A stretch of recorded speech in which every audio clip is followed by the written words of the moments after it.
Today I'll be explaining the neurology of anxiety. This is the limbic system, which is the part of the brain that is responsible for the anxiety response. It is composed of the cingulate gyrus, thalamus, hypothalamus, amygdala, and hippocampus. It is especially responsible for the memory, emotion, and distress responses. Out of the limbic system, the amygdaloid is particularly responsible for the anxiety response. It is composed of various neuronal cell bodies, including the lateral nucleus, central nucleus, and the basal nucleus.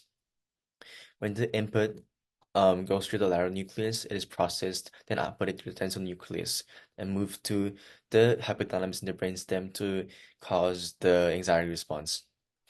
The inputs include the sensory information and the glutamate to stimulate the response that is produced from the thalamus, the visual and the tactile information from the sensory cortices, the release of inhibitory input of the aminobutyric acids from the ventral medial prefrontal cortex and the orbital frontal cortexes, and the looking into the memory to find a situation where this can be solved, which is created from the hippocampus. This can be seen in the example of a dog chasing you. When a dog chases you, your thalamus will input the sensory information of the dog. Then the sensory cortices will input the visual image of the dog and the tactile information of you running away. The ventral medial prefrontal cortex and the orbital frontal cortex will release hormones that will stop you from calming down. And finally, the hippocampus will look into your memory to see if you have encountered this situation before to try to find the solution.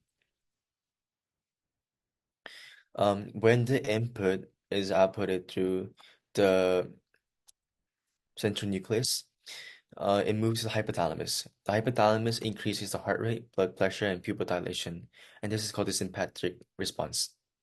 Um, when the output is uh, arrived at the brainstem, it changes the facial expression to fear, it increases respiratory rates, it releases norepinephrine and acetylcholine, and this is called the parasympathetic response. Key hormones involved in anxiety are cortisol, which is the stress hormone. It increases glucose and suppresses non-essential functions, which is also essential for the fight and flight response. Norepinephrine, which helps trigger fight or flight response and increases our alertness. Adrenaline, which increases heart rate, blood pressure, and energy supplies. And finally, glucocorticoids, which regulates stress response. The long-term effects of anxiety are depression, gastrointestinal problems, chronic respiratory disorders, and cardiovascular diseases.